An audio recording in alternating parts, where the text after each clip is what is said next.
Par rapport à l'interconnexion, vous serez étonnés, ça nous coûte moins cher que ce que nous produisons nous-mêmes.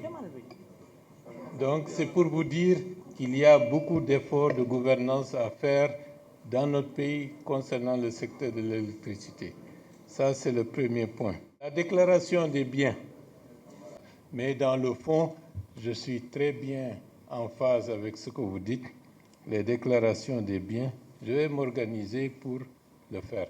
Mais au-delà de la déclaration de biens, parce que ça, il faut le dire, est-ce que nous sommes bien outillés pour savoir que ce que je vais déclarer correspond effectivement à mon patrimoine?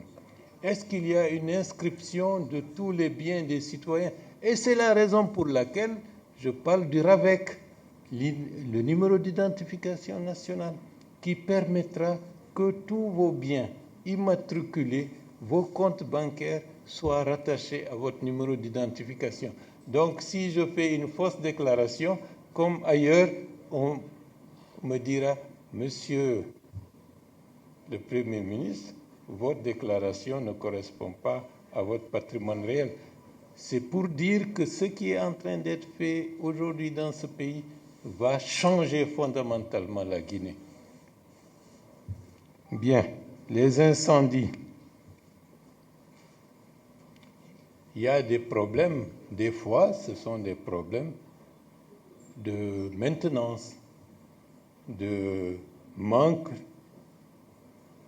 de contrôle sur les produits que nous utilisons pour les installations électriques par-ci par-là.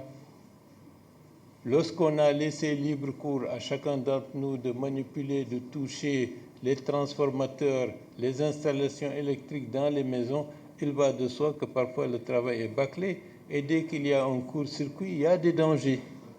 Ça, c'est la réponse première.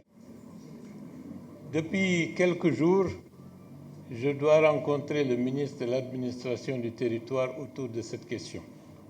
Et le moment venu, le gouvernement prendra des mesures.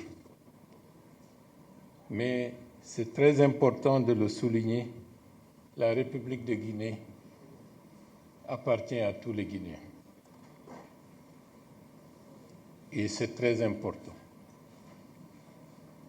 Tout Guinéen ou toute personne au-delà de la nationalité guinéenne a le droit d'être protégé et de protéger ses biens.